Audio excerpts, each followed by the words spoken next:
Hello, farmers, and welcome to another episode of the harvest season. My name is Al, And my name is Cody. and we're here today to talk about being sleepy. Ooh. Ooh. Or Z's.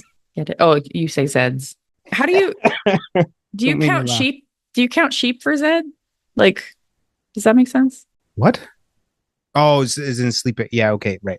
I understand the concept of counting sleep, sheep, counting Yeah. sheep. I don't personally count sheep because, as Okay. discussed previously on the podcast, I have aphantasia, so I can't see the sheep to count them. And then it's just if I'm counting sheep, then I'm just counting. It doesn't Wait, really. wait, what's aphantasia? Have we not talked about this, Cody? I I can't don't see remember. anything in my brain. There's a word for that? Yeah. 'Cause same. Oh, nice. I have to explain this to my boyfriend all the time. Yeah. Yeah. Because No. he's a very like visually conceptualization human. And I'm like, you could tell me to imagine a strawberry and I imagine a plague space Yeah. and I Yeah. can't see I it. can. I can tell you about a strawberry. Yep. I It's can not give my you brain facts though. about a strawberry. I can't see a strawberry. Can't Okay. visualize one. Well, Yeah. today I learned So I can't aphantasia. count sheep. It's just it was because I used to find this so confusing because I didn't know that this that other people actually could see things in their head until Mm-hmm. like 6 years ago or something. And so Mm-hmm. like when people would say like oh, counting sheep, I'd be like, I don't understand what you mean. I'm just lying in bed counting. Like how is Yeah, so this? that was my problem too, because like I would just be counting and I would get bored after like 17. Yeah, what am I meant to be? How is this counting sheep? I don't understand. And I would just get bored. And then I'm like, I don't know. It's like, Wow, am I okay. meant to get a video up like that? I feel like that's not ideal, you know? Yeah. Yeah. Okay. Anyway, Awesome. Well, the lore continues. this episode we're going to talk about Honey Grove, Hmm. um, a mobile bee game. Hmm. Before that, we have some news. The news is maybe a third of the news is from last week's wholesome snack. Hmm. Um, so there's that. Yep. Did you watch the There's wholesome snack? no, No, because fair I enough. saw it and then I asked you and you were like, that's pretty much what the news is from. And I was like, dope. There's some stuff probably And that I we moved won't on talk with my about, right? life. Because not all of it is cottage core, but yeah, the news is probably mostly filtered down to you, the stuff that matters anyway. Hmm. So, Correct. but first of all, Cody, what have you been up to? I went to PAX Unplugged 2 weekends ago now, I What is think. PAX Unplugged? Because I keep hearing you mention it, and I Okay. realized I just assumed it was just like PAX, but presumably it's a different thing. You know what PAX is, right? Yes, Okay. So there's PAX in like the different regions of yes. America or whatever.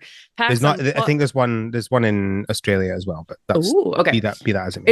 It's in different regions. PAX Unplugged is not video games. It's the type of games that you do, like board games, card games, Oh, stuff like that. So it's an entire convention that is just dedicated to those like tabletop games and on all of that. So there's basically a huge expo hall. It's downtown in Philadelphia, in Pennsylvania, and it has a huge expo hall and a huge like thousands of tables where you can sit and just play games with your friends. You can bring your own games. There's spaces where you can buy games. They have different libraries that you can like rent game, like you check it out using your badge. And then you can play like a game that you might have wanted to play for a really long time but haven't had access to. Or like Jeff and I would pick a game, we'd play it, and then I'd be like, okay, go turn it in and pick your own game. And we would just do that just to like, what game looks interesting to you? Okay, let me go pick a game that looks interesting to me. And now we have games that we want to buy for when he moves here. So yeah, so it's just this huge convention for that. I mostly went to meet up with friends that live across the country, and we're converging upon this location since it's only like 3 hours from me. Um, I got to stay in a friend's um, spare room. Thank you, James. hmm. So I didn't have to pay a hotel. I literally just had to pay for the tickets and then parking. I mean, and parking could have been expensive, but it was not as expensive as I thought it was. But yeah, there was a lot of different things like that. And just got to play a bunch of games. And one game that we saw so many people, like board games that we saw so many people walking around with, is this huge board game. And it was called Slay the Spire. And we started talking about it and about how apparently it didn't start out as like a board slash card game. It was a game, like a video Yeah, game. yeah, yeah. It's like Um, what's the word I'm looking for? it's a deck Um, building game. yeah, but it's a roguelite deck building game. It's like people quite often will compare other roguelites to it to be like, oh, Oh, it's like Slay the Spire, but sort of okay. thing. Okay. Well, yeah. So because of that, I was like, huh, I wonder what Slay the Spire is and like how different it is. And so I went to Game Pass on Xbox and it is available on Game Pass. So I have now played Slay the Spire, the video game, and I am horribly offended, Al, that you are pulling me from that game right now. Um, I could be playing that right now, but I have to focus on this, so I'm not. So instead, I'm playing Honey Grove while we're talking. But yeah, that's the other game I've been playing is Honey Grove. Yeah. What about you? What have you been up to? So, um, like the other episodes that you have heard and are going to hear, listeners, my brain is confused. So I'm going to talk about one specific game in this Mhm, episode, and that is Zelda. I think I talked about that in the last episode as well, but I have finished Zelda Echoes of Wisdom now. mhm. And I think I can safely say that I did enjoy the game, Okay. but I Oh. feel like it falls too hard onto like the fact that you have Link's abilities, like you can actually go around and use your sword, I Hmm. think makes a lot of the boss fights just just waste some time and then turn into Link and kill it, sort of thing. Right.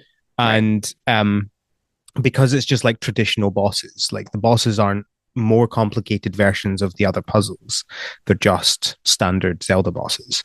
Hmm. Um, and I get that the idea is this is Link's world and you're doing things that Link would be doing if he was there, sort of thing. But it still just Hmm. feels like they kind of gave up on the bosses and they couldn't figure out a good way to design bosses that worked well for Zelda's powers. So it feels like that didn't feel great, right? Hmm. Especially as Link's powers, I don't know if you're aware of this, Cody, you gain them part of the way into the game, but you can only use them for a certain amount of time.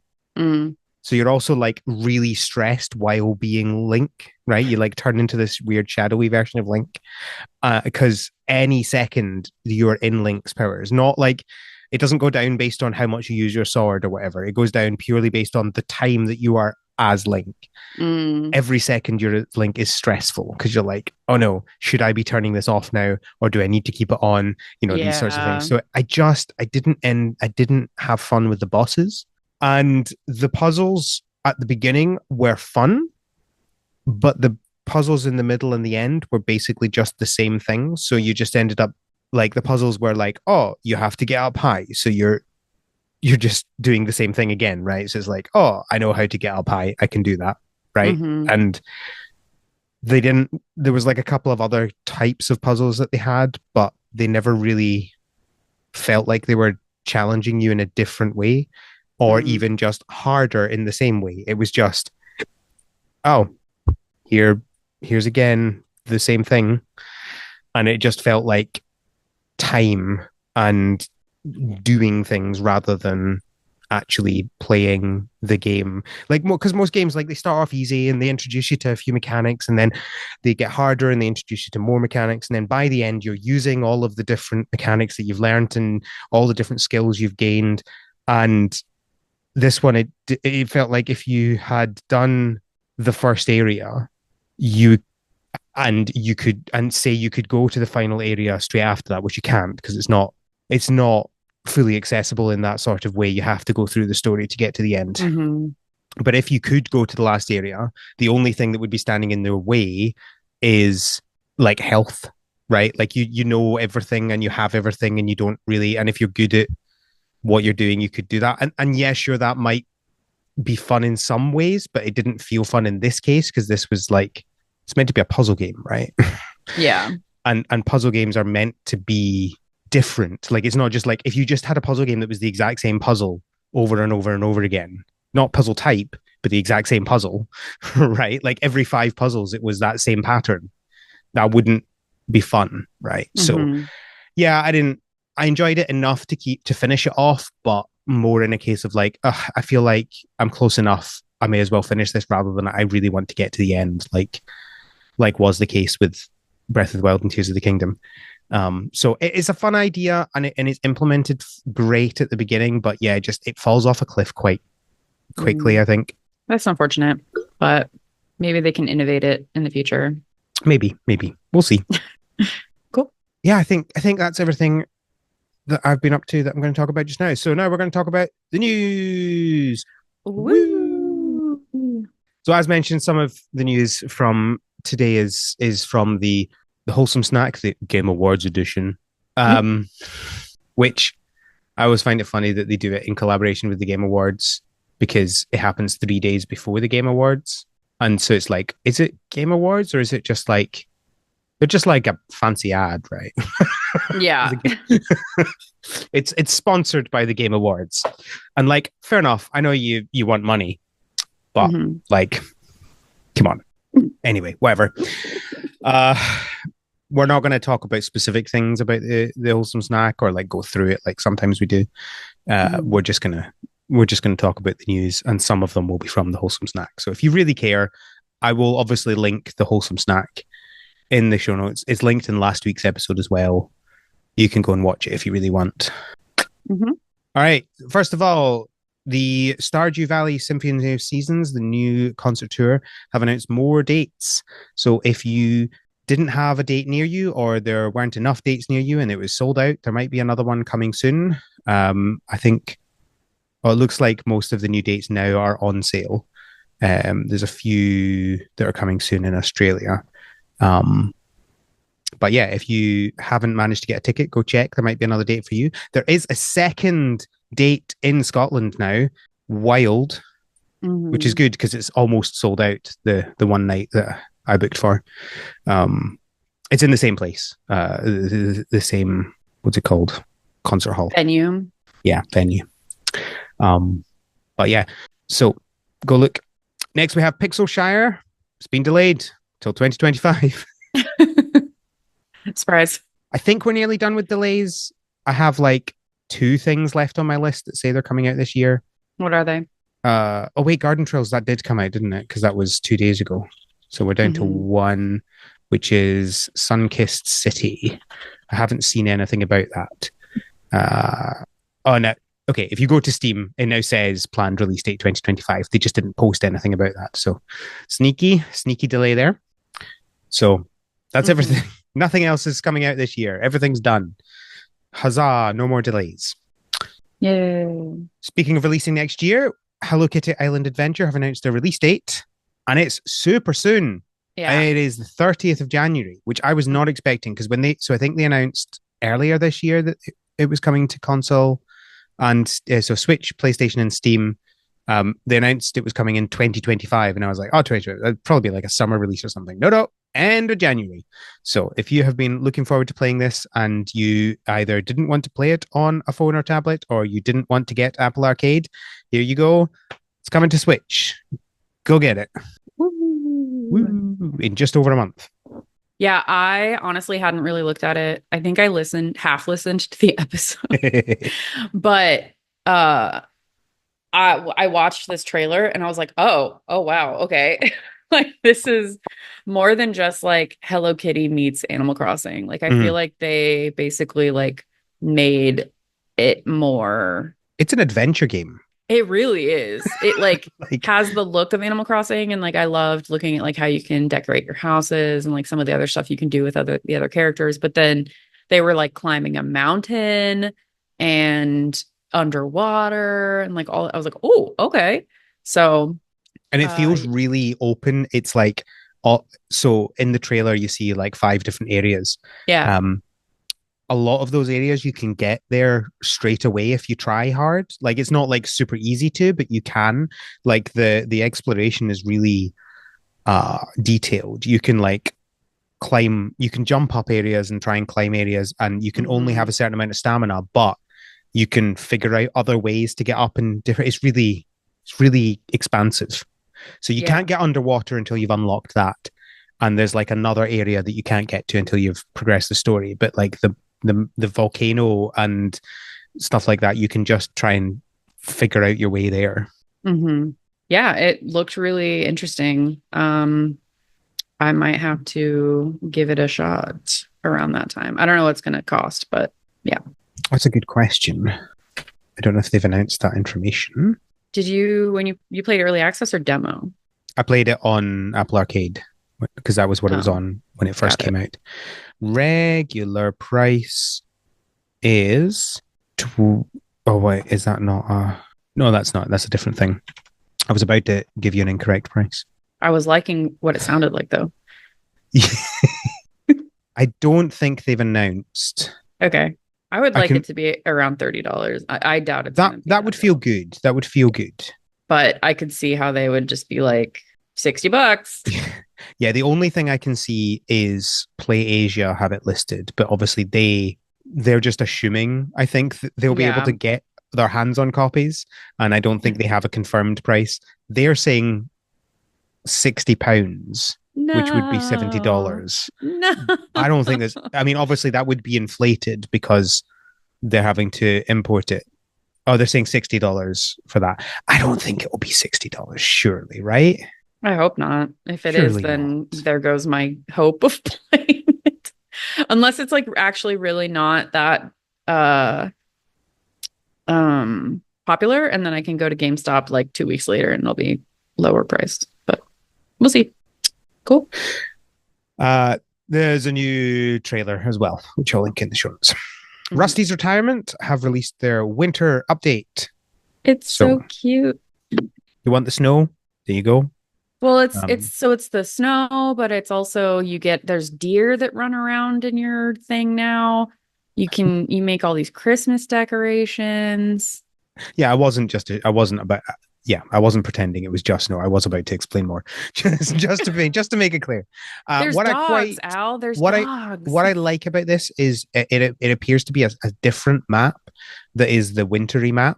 And I Uh-huh. like that because one, it implies that it's gonna like stick around, and Mhm. two, I'm never a huge fan when they're like when games are like, oh, here's our winter event, and then it's like the game is now winter, and I'm like, I get that, and I know, but like that artificially restricting me on that doesn't feel Mhm. great. Like, obviously, I am in the northern hemisphere, but like maybe southern hemisphere people want to flip it around and do it in their actual winter, you know. And I like having the flexibility for that. So it just being a separate map is a fun way to do it. Yeah.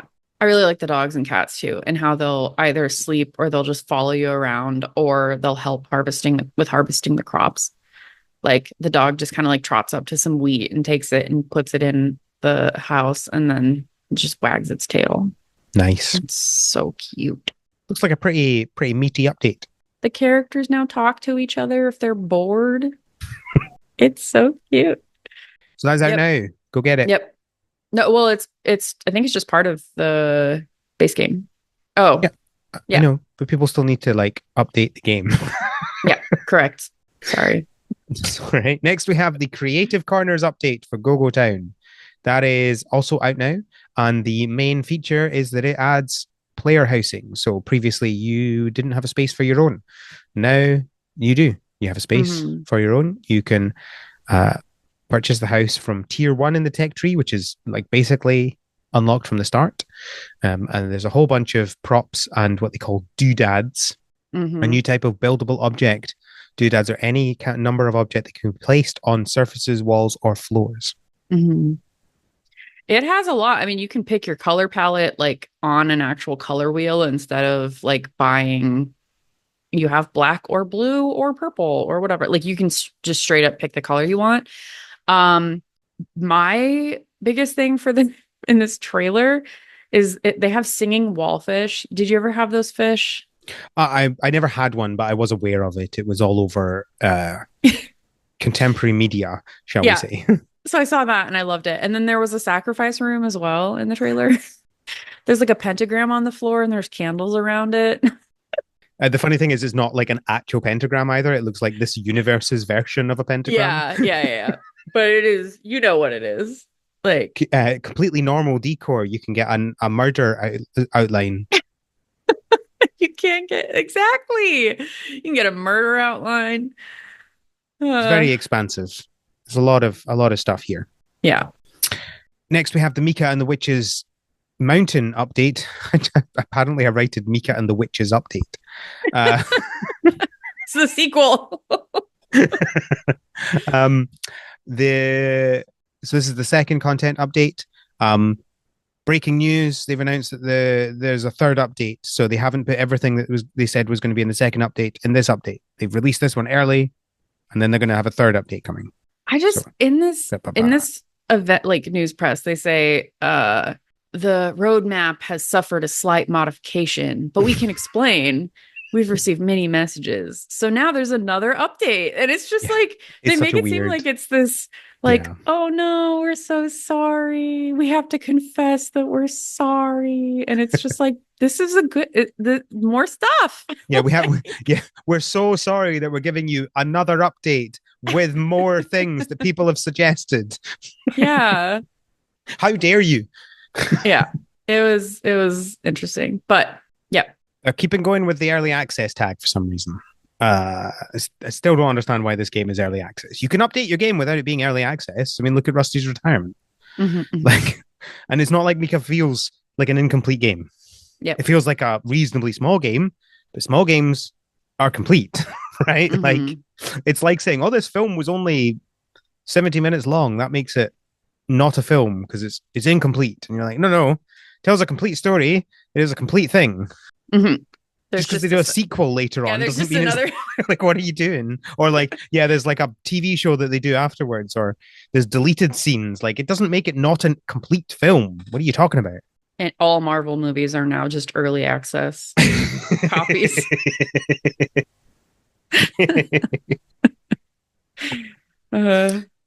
This content update brings the fishing minigame. It brings a mini map to the game.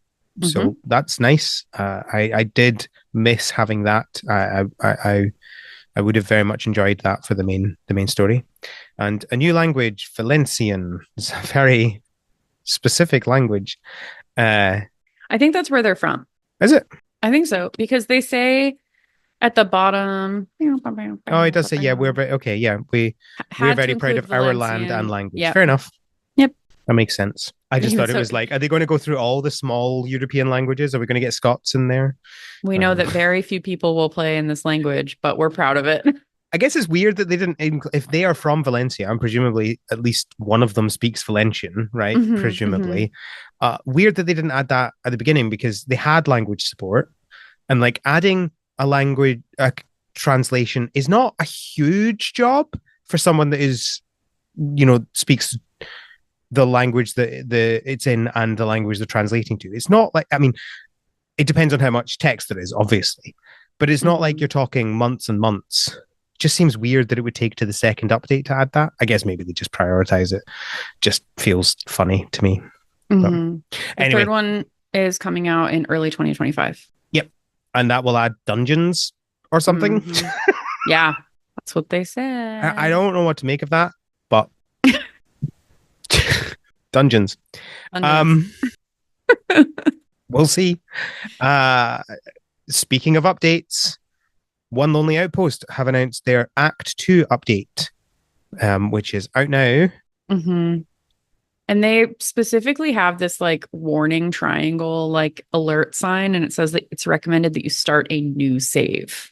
So I think, I don't know, the warning triangle feels unnecessary. I think it's just to drag attention to it. I think they've recommended that because there's a lot of updates that you would only experience early game. And so if you want to experience it to its full, then you would best to, I don't think it's like, oh, things won't work properly or anything like that. That makes sense. It's like what Concerned Ape said about Stardew 1.6. It's like, you can keep going and it's fine. You'll just miss a bunch because they're really early on. It's like how if you start Stardew 1.5 with you already at fishing 10, then you're never going Mm-hmm. to experience the starter rod, right? Because that's something that they added in that update that doesn't make any sense unless you are right at the beginning of the game, Mm-hmm. that sort of stuff. So, um, I wouldn't worry about it. Okay, cool. Yes, it brings marriage, which I guess makes sense in a colony on Mars. Mm-hmm. New characters, quests, and maps. The uh, There are 9 eligible characters that you can marry. Mm-hmm. I think the 5 are part of those 9. I'm not 100% sure though. Mm-hmm. Uh, they've I also think it is, yeah. they've also added teleportation, so fast travel, which is cool. There's not a huge number of cottagecore games that have that. I know Coral Island has it. Mm-hmm. Can't think of another. Doesn't Stardew have it, but you have to use the totems? Yeah, I guess it's not. It's very limited, and it's But basically like yeah. Okay, fine. Technically, yeah, sure, fine. It does. but It like does you have have it. to constantly have the totem. Like Yeah, it's not just go up to a thing and just get yeah, like whooshed. exactly, exactly, Yeah, exactly. it's a different, yeah. Yeah, yeah. I like the rod that you can carry around in Stardew that always takes you to your house. That I find very useful because it's like you just hold it. Yep. But with the other ones, the consumable totems, I just never bother using because you have to craft them and then Mm-hmm. use only one use. They do have the pillars that you can buy. I can't remember what they're called that transport you, but they are like so end game. They're basically pointless Yeah. because you basically finished everything by that point. By the time you get them, you don't really need them anymore because you don't need to Exactly. go It's like, around. woo, I can teleport to the mountain. It's like, okay, fine. I'm not going to the mountain, right? I don't need to. The only Yeah. one I ever really used was the desert one because the advantage of that is you can get there earlier than the bus can get you there because you can teleport at any time, so you can wake up and go straight there and have more time in Skull Cavern. Mm-hmm. But again, you only get that really late on. So, also changes to seasons and weather and gene splicing. Yeah. I looked at that and I was like, what? Uh, and it says you experiment with a so you, by doing it, you create like 5 new things that you can plant and you experiment with combinations of seeds, fish, and insects. So what, you take a seed and you're just like, I'm gonna give it insect mandibles now?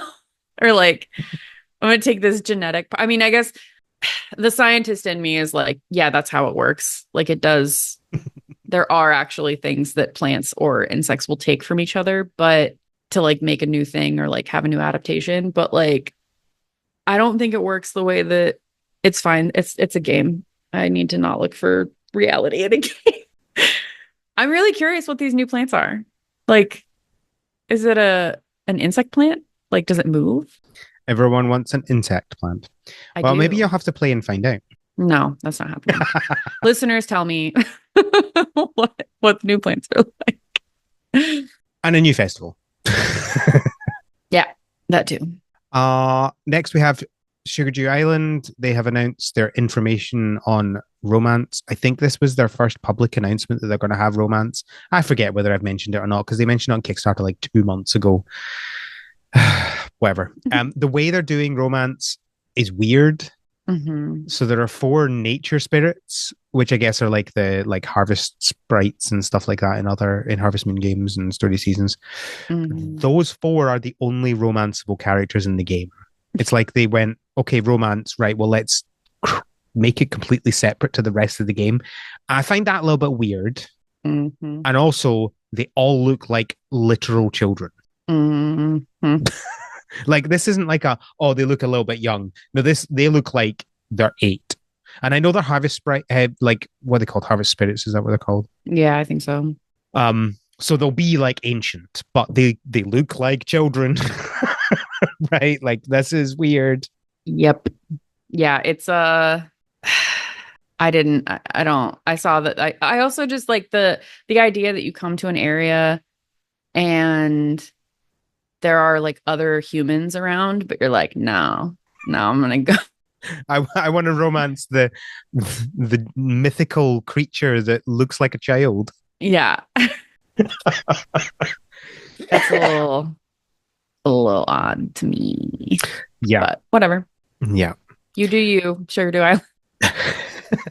So they're sticking with their March release date, and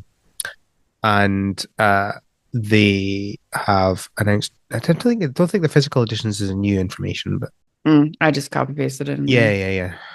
You're confusing me by posting stuff not in your color. Sorry, some insider baseball, y'all. I just copy pasted a bunch of stuff that I was like, "Ooh, this might be interesting to talk about."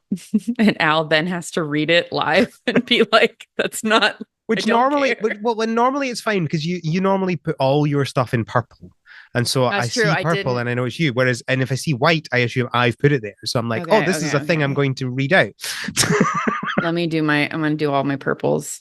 I'm guessing it's not purple because you copy pasted it, so it kept whatever it was from the Yeah, and from the I the was website. lazy. I was lazy. Let's be honest. Shocking. I mean, I never asked you to put stuff in purple. You just did that right from the first time we used this. I did because because if we have like multiple, if we had like three people, I want people to know that it was my It's stuff. just nobody else ever does it. It's only you that ever adds things into the news, which I'm not complaining about doing for the Yeah. record. All right. Loftia have announced a new feature coming to their game, which is neighborhoods. Um, Attach your personal floating island to others, forming a small, cozy community where you can host events, hang out, farm together, and more. So I'm guessing this is online multiplayer. I think it adds multiplayer is the vibe I'm getting. Yeah, yeah. So presumably the whole neighborhoods thing is just like when you connect online, the other islands come and join yours, and then you can walk to their island because Loftia is a floating island based game, Hmm. and presumably when you're offline, they disappear, and it's just your floating island. Yeah. So, I've been keeping an eye on this game for a while. I think it's interesting looking. Yeah. Yep.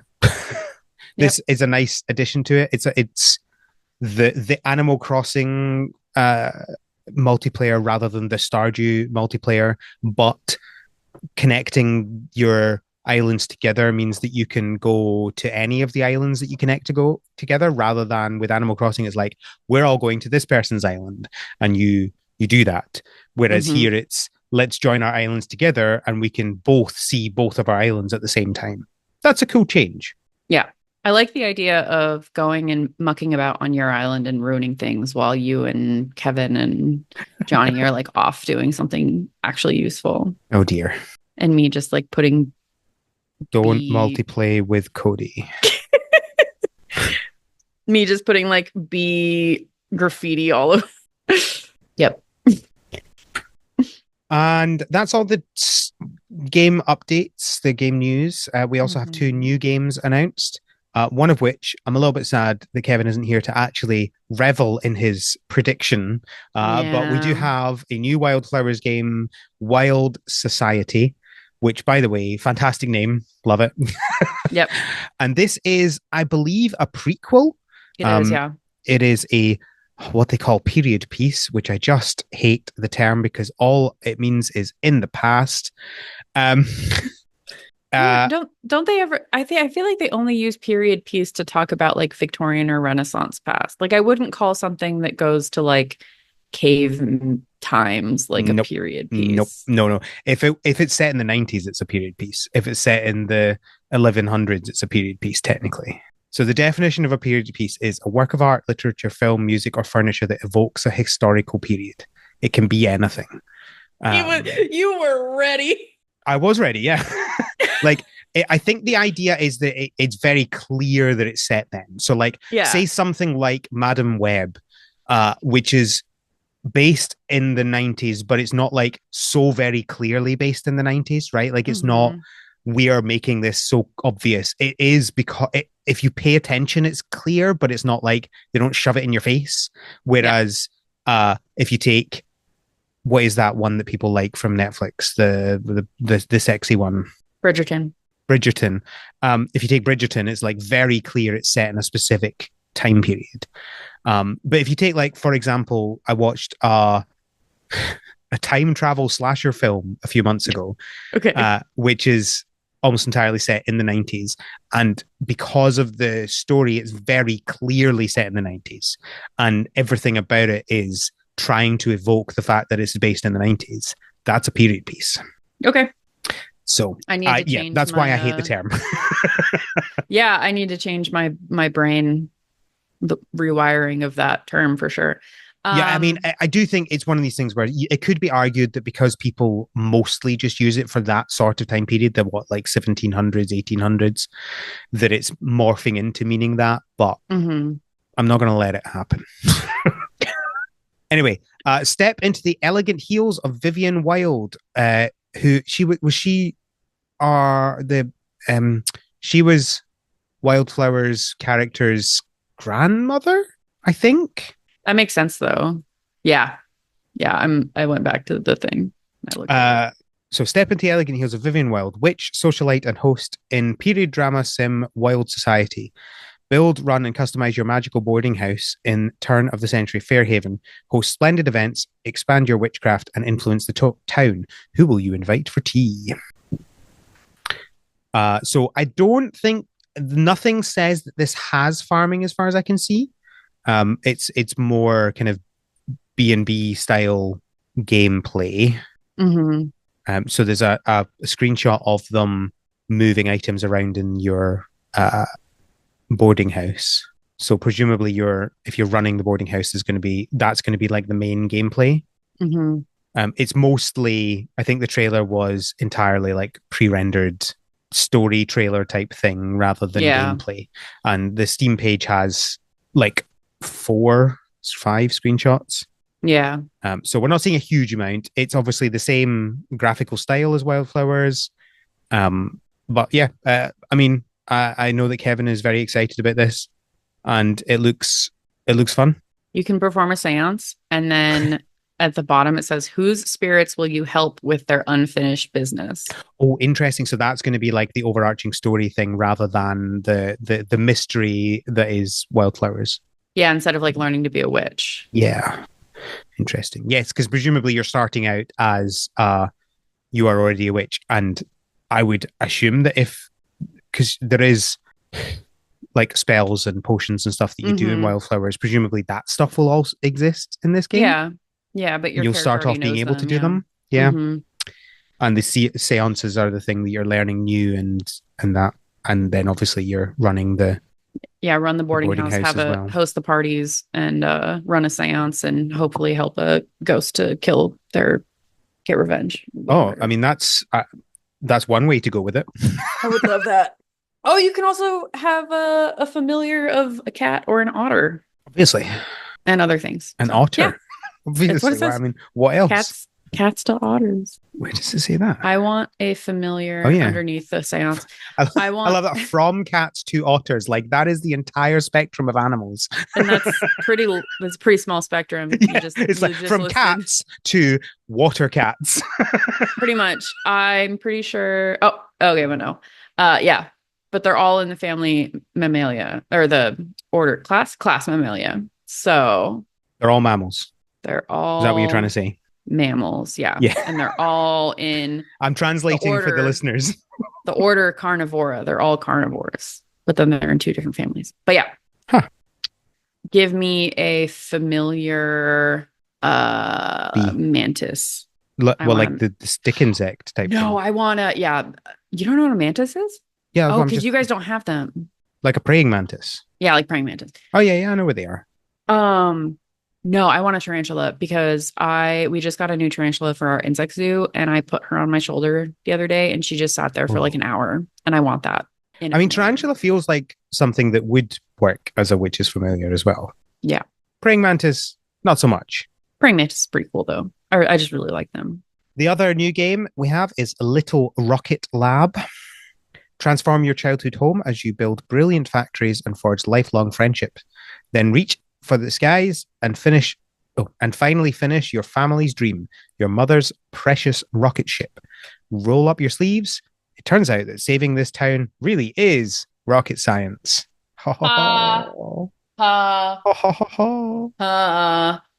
Is this just Cozy Factorio? I think so, but it's also it you're also individually you playing a character. Like it's not management style Yeah. game where you're just like clicking and doing things. Like you are a character in the world who's going and doing Yeah. things, which uh, I've talked about in previous episodes. I feel like I've still not played a game like that because there's a bunch of games that are coming out soon that are like that style. Um, and I feel like that might help feel less overwhelming Mm-hmm. than management games normally do. Yep. Yeah, it looks fun. The graphics are cute, kind of what SNES style graphics. Yeah, I'd say that.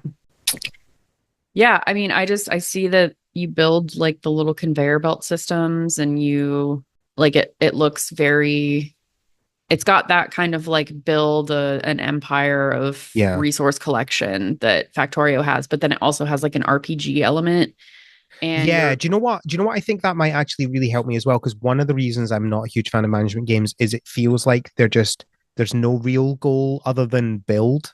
yeah, Whereas here your goal is to build a rocket. You're fixing yeah, a rocket.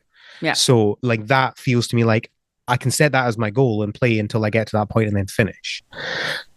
yeah. That, could help. Well, and Factorio does that too, but like the goal once you launch the rocket, you like win or whatever. And then now with a new expansion, they have more to it. But it once you do that, it's like, okay, I sent game over. Like that's it. Whereas this, it's like you get to build the RPG aspect of it Mhm. and like the blueprints are really cute and you have your little dog follows you around. And yeah, I'm excited. Lots of the machines look super fun. Like there's a toaster grass cutter type looking thing, Yeah. which you ride along on. And it just cuts harvests hay for you. Yeah. And there's like a washing machine on tracks that I have no idea what it does. It's just one screenshot of it. Well, and in the one of the screenshots, like, is it the one that's no, there is just a washing machine named Scrubs who just walks around, but Oh, right. his Okay. his language is just like symbols. Gobbledygook. Yeah. Wingdings. Yeah, it is a winged. So yeah. Oh, you can throw a ball Uh for your dog. oh my gosh, where did you see that? So under about this game, there's like a GIF of a bunch of different Okay. scenes, and one of them is throwing a ball for your dog. Okay. I'm almost there. I'm assuming. Oh my gosh. I saw it. Cute, right? That is very cute. So yeah, this game looks really cute. Let me see. Oh, it's just gonna be Windows. Lame, but Sad. that's fine. Maybe by then I'll have a Steam Deck. Yeah. Steam Deck. Woo! It has full controller support too Yeah, for yeah. Xbox controllers. Will have. Like it's all Right, very it's funny when we say it because it's like, right. Coming what is that? soon. What is that? Yeah, coming soon has full controller support. I'm like, are you finished the full controller support? Or are you just saying that you will have it before you release? Or is that before our 1.0? Like, will it be an early access? Like, you just never know with Mhm. developers nowadays. Well, so the developer this is going to be their first thing, Teenage Astronauts. I think this is their Nice. first thing, but the publisher also published Let's Build a Zoo. Mhm. Yeah, the No More Robots are pretty big Yep. publisher. Yep. Um, Looks cute. I'm excited. We'll keep it on our radar. Absolutely. I've got it on my wish list on Steam already. Uh, So I play Factorio with my partner and I told him, I was like, oh my gosh, there's a cozy Factorio coming out. And he was like, disgusting. Tell me more. Excellent. Yeah. All right. That's all of the news. We're now going to jump into Honeygrove, which is a game we've been playing. So this is a mobile game. Um, it is, I would describe it as, before we talk about the official description, which I see you've Right. put in there, I Right. would describe it as bees planting flowers and then making honey. That sure is something that happens in this game. Well, I mean, it's the core It's main not the game. No, it is. There's other parts to the game, but it feels like that's like it's the farming in Stardew. Like, yeah, you can do lots of other things and that's fine, but like it feels like it without that, nothing else would happen. I mean, the honey part, the only reason you do the honey part is because you then use the honey for cooking. See, I've not really played this game a lot. Cody, do you want to talk about this game? The one thing that the one big thing, and this is actually the reason why I've not played it as much as Hmm. I should have, is because it doesn't have cloud support, Yeah. cloud save support. So, I put it on my iPad that's next to me at work initially, and then I was all ready to put it on uh, my laptop, which is what I Hmm. generally do things on when I'm in the evenings. And yep, it's brand new save, and I was like, well, that's a shame. Yep. That would I'm suck. not going to be able to play it in both settings, so that's going to reduce my game time quite a bit. Well, you know me. I dive right in, so we're good. Bees. Yes, Bees. tell me about this game, Cody. Yeah, so their blurb is that Honey Grove is the cozy gardening and farming game that you've always wanted to play, which is a bold statement. Uh, design and nurture your garden of wildflowers, where every bloom and harvest will help you revive Honey Grove. So I would classify this game as a hive growing game. So like you're growing your home base basically, Mm-hmm. and you're reconstructing the town. Um, and there because there's three like main parts, like not parts, but like three main like physical locations in the game that you can go to interact with the game and help rebuild the town or build up your hive or build your bees, et cetera, et cetera. So um yeah, I think of it more as like a town reconstruction game. And like I just have to say I am loving the fact that so all of the bees that you can get have like realistic names. So Yeah. Yes. like well, so Beatrice Wood, for example, is the first gardener bee that you get. Um and it also says leafer, but I have no idea what that means. Um and it says European honeybee, Apis mellifera. And then when you go to the second one, it's a blue orchard mason bee, Osmia lignaria. And like that, Osmia lignaria is the scientific name for the blue orchard bee. So I really liked that, that they have that. And my favorite one is, oh my gosh, they have Colides in here. Wow. Sorry, I'm getting. I think the leaf cutter, by the way, is like how experienced they are because mine all say rookie. Was it after Oh. Gardner? Was it Gardner, comma, leaf cutter? Yeah, Yeah. gardener, comma, leafer. Leafer. Yeah, yeah. I think that's Oh, that makes sense. their rank of Because how I have experienced they are. for my explorer, I have three explorers now, and I have an explorer I have two explorers who are buzzers, and then one is a scout.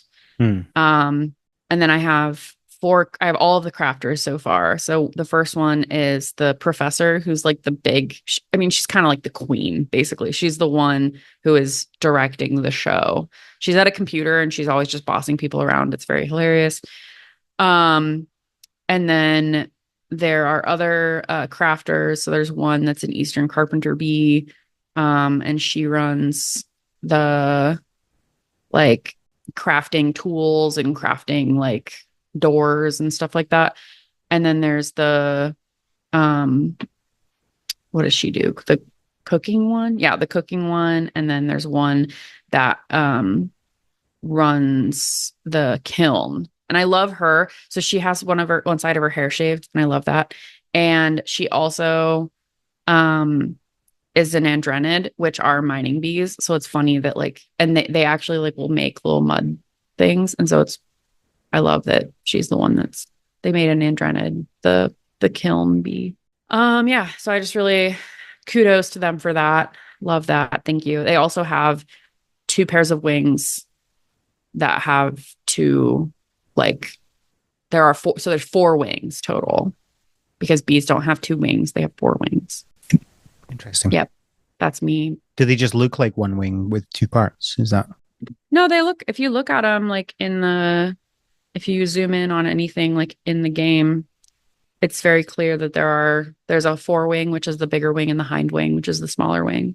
And which is what bees have. They have four wings. Um, and when they fly, they use a special hair to hook their wings together so that they look like they have two wings, but then they really have four wings. So anyway, that's me being pedantic. Um, I mean, I think that's what people expect. I don't think Just they would about want you this. to talk about bees and not be specific. That's true. About this very specific topic. What level are you at, Al? How do I find that out? Is that the number in the star? Yeah. I'm at 4. Okay. I'm at level 9. Oh, okay, that's not. I mean, I presume it's like it takes longer and longer to get to each level, but Yeah. it's not like I'm at level 2. I've played some of the game. Yeah, for sure. And so there's multiple mechanics in the game that I'm going to go through. And like I kind of also when I do that, I go through the different locations. So I said there's 3 locations. The first location is the garden, and that's where you have gardening bees that do the garden. So when you go outside of the hive, there's a map when you first start, it's just cluttered and has stuff like weeds that you need to pick or law stumps or rocks all over the place. And so you clear those things with those tools and you can Although I build the have to tools. question, Yeah, right? So the weeds you get rid of with scissors. The yeah, scissors die after one use. What sort of correct. terrible scissors are these? Right? It's not, Seriously. the weeds are just really, there's a lot of them. Like they're hefty, They're you little bee gotta, scissors. They can't just the weeds are just like, they're a lot and they just dull the scissors really fast. Well, they're shears, but yeah, like gardening shears. It's just a Um, different kind of scissor. Come on. uh, I'm curious if within the definition of shear, Are they just like garden scissors? yeah, I want to know. So it's a verb. I don't see anything. Definition. I love this. Define Shears. garden shears. Large shears used for gardening. Come on, helpful. Shears Um, may refer to scissors, which are ah, also called shears, hair Here we cutting go. A shears, cutting instrument in which 2 blades move past each other, like scissors, but typically larger. but it looks like shears is the original word and scissors is within. It depends. Yeah, it depends what Okay, language. yeah. Old English had sira, So shear. shear, and scissor. Yeah, it looks like shear is probably older word than Okay, scissors. cool. We're starting off great. We love the etymology of words. Yeah. So, in this area, this is where you're going to grow different things and collect resources. You start off with only one gardening bee at first, but as you explore the town, you find more and you recruit them to your hive and to help out with gardening.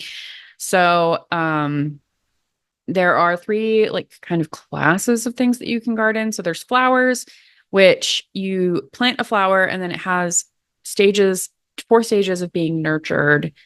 And so it just like grows and grows and grows. And then when it becomes a full flower, your bees will gather nectar from it. And then nectar is what is used as the energy to fuel the exploration. Oh yeah, it's not even honey. It's not honey, it's nectar. It's just nectar. I was wrong Um, on so many levels. well, I mean, honey is nectar that has been like cooked, basically. Stop trying to make it Okay. sound like I was being correct. Okay.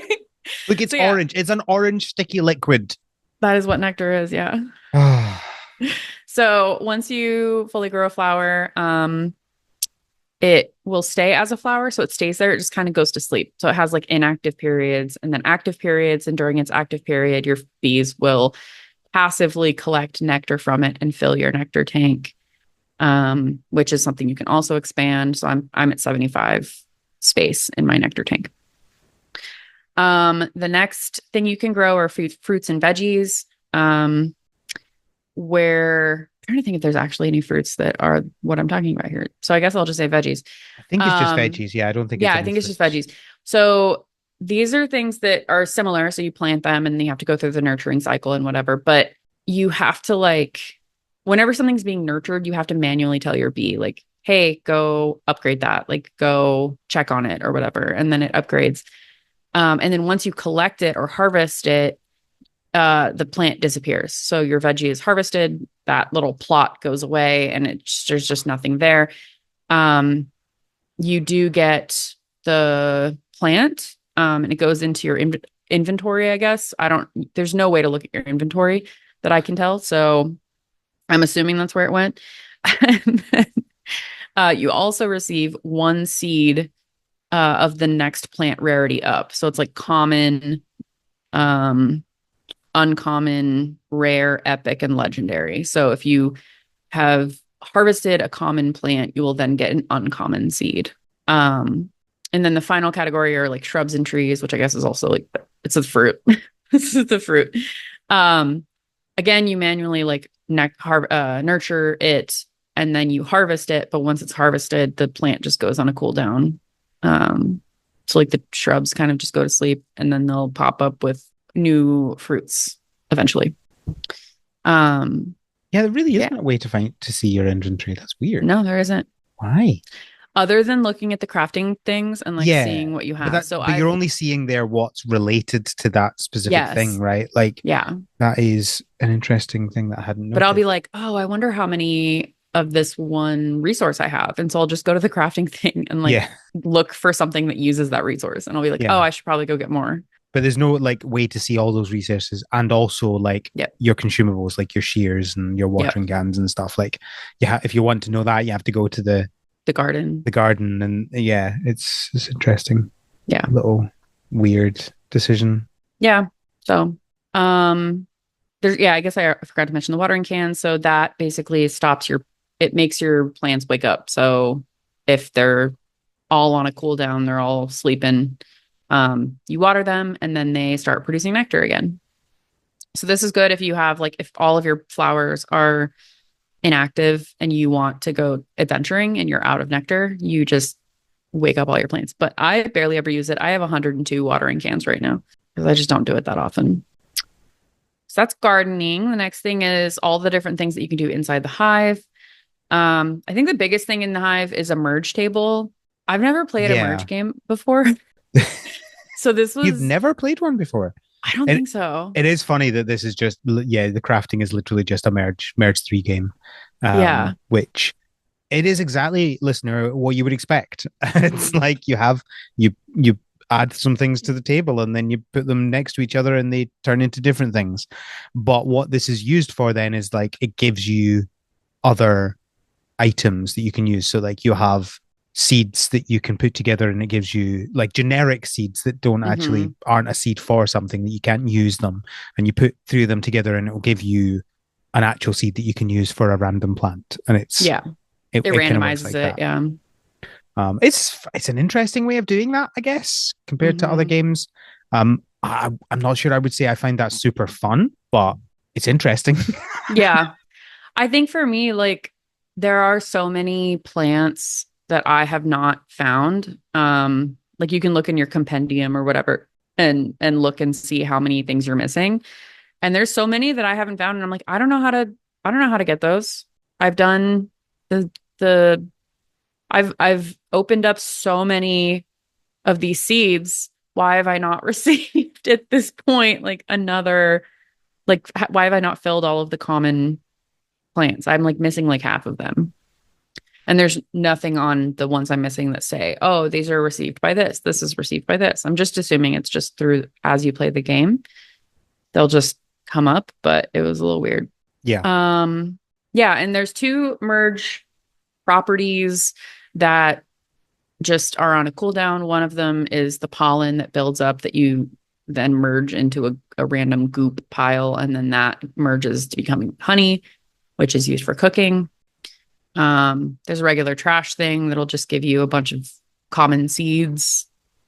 And then also whenever you send your bees on missions during the town, there's like certain areas that you can go to get resources, and then you can merge those resources. So for example, there's a lumber yard.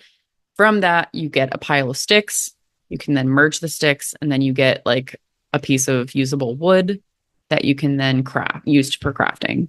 So yeah. I also think it's interesting that like you usually have to merge three items, but then if you merge it like goes the cost goes down. So if you merge five items, Hmm. you would think that you would get one of the crap like created item and then have two left over. But if you merge 5, you actually get 2. Like it uses everything. Yeah. I was just really surprised when that happened.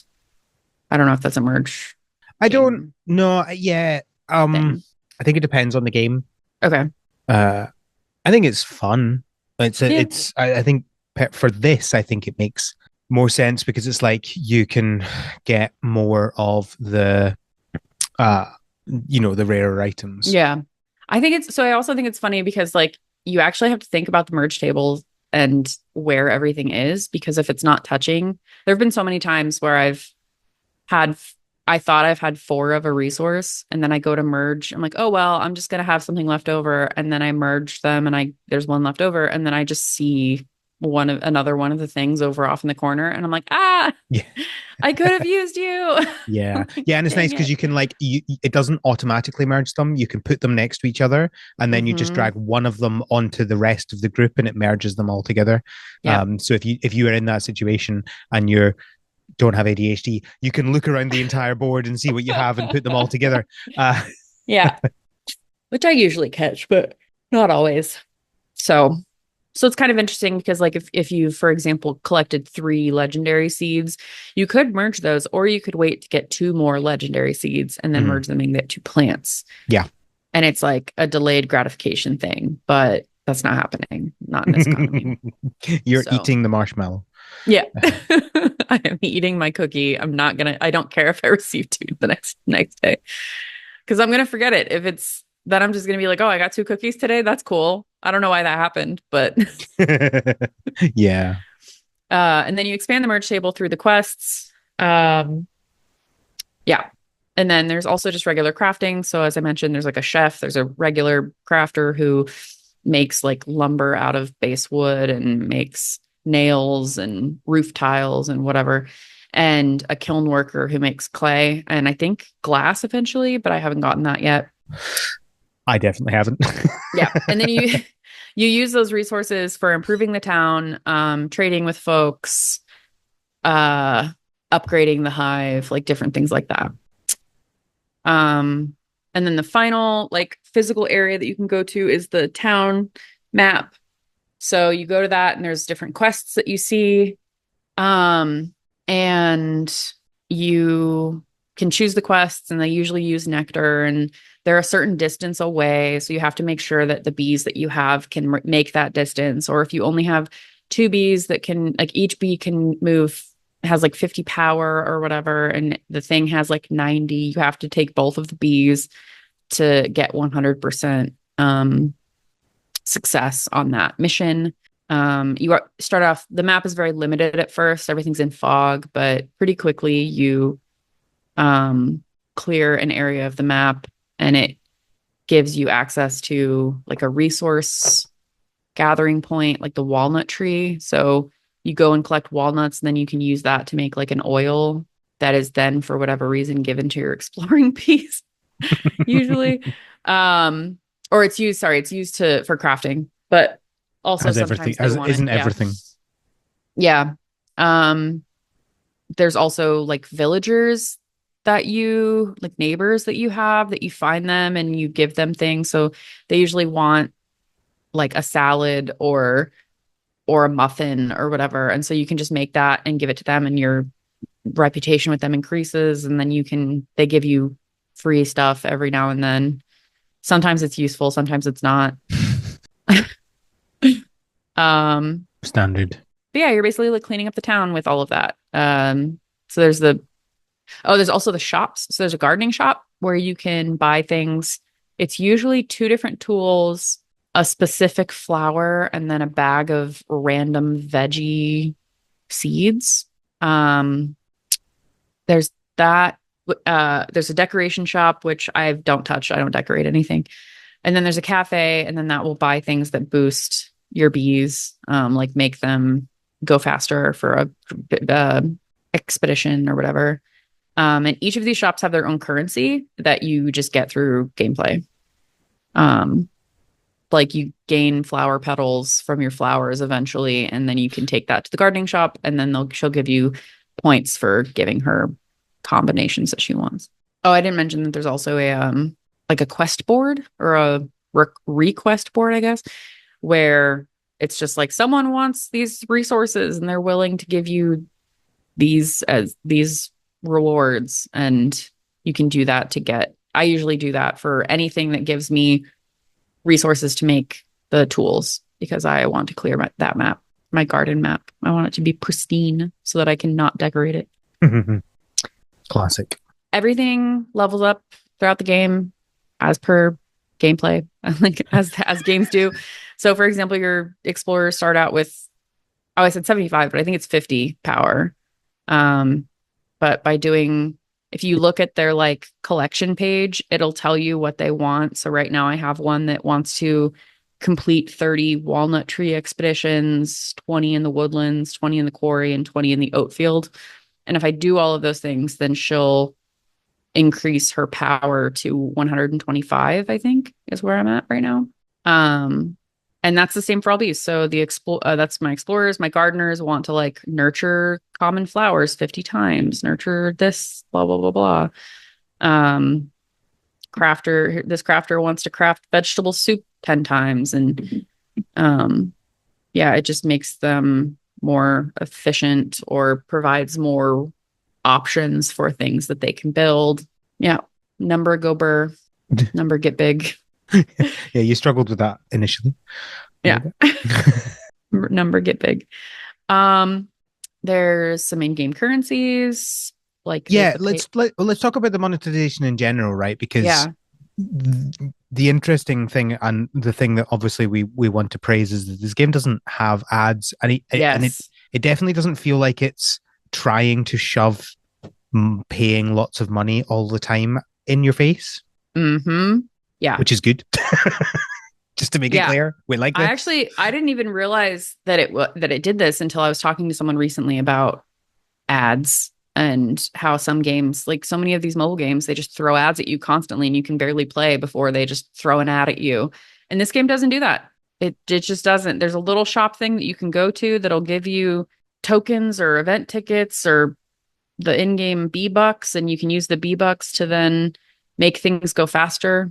But I've had no desire to do any of that. You don't have to. Yeah. Which is really cool. Yeah. I think the last like big main gameplay thing for this game is the traveling trader bee. Her name is Abigail. Actually, she's not a bee. She's a ladybug. Shocking. I just went to her page. I was shocking. Like, oh, come on, Codey. I'm sorry. So she has like 4 tiers of, I don't even know what to call this, like requests. So the first one is always going to be the easiest requests. So she just wants like 1 of this, 2 of that, and 5 of that or whatever. And you get a pretty basic reward. And then as you go down the tiers, you get more things. So I made sure to go through so I could get 3 shears because I wanted that really bad. If I do this next one, I get Speedy Grow, which hurries the time left on a plant by 30 minutes. And then the last one, she gives you 3 Rose Grape is currently the one that I have, which I would like, but she departs in a day and there's no way I'm getting this done. So yeah, it's a way to get more resources, get more flowers, get decorations. Sometimes are the end goal, and she's just around for a week. And yeah, it's not too in your face. So I don't know. It's just a cute little game, not too difficult. It hasn't really like I've been playing it for like 3 weeks now, and it doesn't really like the difficulty level doesn't increase a lot. Like some mobile games, it's like, oh, but now you got to go do this so that you can do this so that you can do this other thing, and oh, here's this other mechanic, and it's just the 3 places, and it adds stuff that you could do but you don't have to. Like I could just leave that bunny, never visit the bunny again, either of the bunnies actually. I think they're both bunnies. Oh, one's a mouse. But I could just like ignore them for the rest of my life and never talk to them, and the game's not going to punish me for that. So yeah, I didn't get super into it, and I think that's mainly just because it's why didn't I get into it? It's always a hard one to figure out. The cloud save. I mean, that's part of it, right? But like I still sit next to my work tablet for 8 hours a day, right? And I could absolutely have had it on my screen and playing it loads if I wanted to. So it's always a hard thing to figure out why a game never grabs you. Yeah. I think for me, uh, certainly to start with, the game feels very busy. And because you don't understand all of the mechanics to start with, it feels a little bit overwhelming. Yeah. Like it introduces things to you slowly, but all those things it introduces to you slowly are on the screen to start with. Yeah. That's true. And it's like you go to the garden initially and it's like completely overgrown. And you're like, whoa, this is well overwhelming, you know? Hmm. Um, and then you get introduced to the fog clearing mechanic and you get shown this humongous map. And you're like, that is a lot of fog to clear. And it Yeah. feels like a lot. And I'm like, I was looking for a quite casual cam game. And although that is what it can, that can be what it is, it also in that moment felt quite overwhelming to me. Yeah. Uh, and that I probably never got over that initial feeling. Yeah. That's fair. I think for me it's like I looked at it and I was like, "Oh, that's something to do over like a period of time. Like I Yeah. can do this. This is just something that I'll play until like and finish the clearing and stuff and but it'll be satisfying." So versus like a game and it seems like there's an end because you can see that the garden map ends. You can see that there's not more past the fogged areas or whatever. So Yeah, that's fair. It's very much an island. yeah, so you could totally, I mean, they could add to it for sure, if they wanted, but as it currently stands, like there is an end in sight versus, sometimes in some of these games, it's like, and it's sometimes it seems so unattainable. But I currently have like maybe a quarter of my garden cleared out. So Right. I'm feeling pretty like I know that I can attain this. Yeah. I It also just think takes that time. I never really mesh well with like crafting to craft games, Yeah. which is what this is. And it's kind of a little bit unfortunate that we had Luma Island 2 weeks ago and then we've got this later, which is like they're very different games, but also fundamentally they are both craft for the sake of crafting.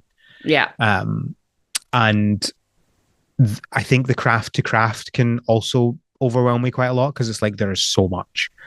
And yeah, sometimes I mean, there's just types of games that we don't gel with, but if that's something that you like, then I can understand why it would be a good game. I mean, it looks gorgeous. I love Yeah. how it looks. And I think a lot of what it does is good. It doesn't feel scammy like a lot of mobile games do. It Hmm. it worked really nicely on my 13-inch iPad Pro. It filled the screen, like it wasn't trying to be like a small window in that, so that's good. Like it does a lot of things really well. It's a well made game. Hmm. Um, Other than my cloud save issue, it I think it's really good. Yeah. I concur wholeheartedly. Um, so yeah, in If that's conclusion, oh yep oh yes, you had a little secret for me for some reason. I said this is the first game that dot dot dot, and then I said it's a mystery for Al because I was like I was gonna write it out, but then I was like, no, I'm gonna wait. And now I'm gonna yawn for dramatic effect. This is the first game that I've played on this podcast that's a mobile game that I will continue playing. I have no intention of uninstalling this game going forward. Like I don't see it doesn't annoy me. I don't feel overwhelmed by it personally. I'm gonna keep playing it until I'm done. So, which isn't like I was just thinking about all the mobile games we played, and usually it's just like I've already uninstalled it. It's like, please, Al, let's record it so that I can uninstall this game. But not Yeah, this one.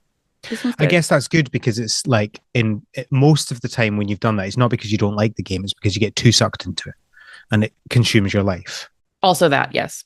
There's also that. This has struck a nice balance for me, for sure. So that's it. All right. Well, thank you, Cody, for joining me to talk about Honey Grove. Everybody loves a Cody talking about bees episode. Where can people find you on the internet? I am on Instagram at hiking beagle, Beeagle. And I am on Blue Sky at Cody Mathis. It's my name. That's it. What about you? You can find me at the Scottbot on mastodon.scott and also Blue Sky and probably some others, but I don't care about them. You can find the podcast on Tumblr and on Blue Sky at THS Pod. You can find a feedback form on our website, harvestseason.club. Send us feedback there. Also on the website, you can find links to everything to do with the podcast, including our link to our Patreon, patreon.com/THSpod, where you can get access to our Slack. Sometimes you get sneak peeks of what's coming up. Mm-hmm. And you also get access to our bonus podcast episodes.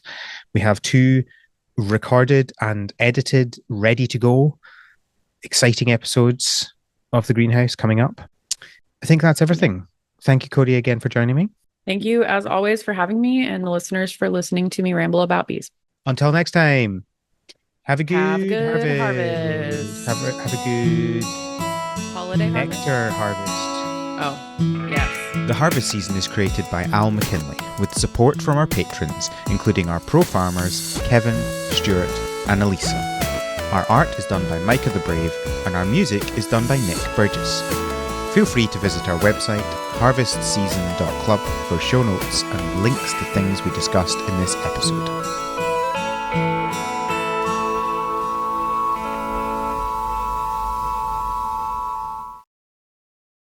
Do you want me to take the reins on this one, or you got it? I'm good. I need Stop to taking my podcast. I need to. No, it's not that. It's not okay. That. I like to drive it because otherwise I think I get distracted by other things. Yeah. Sounds good.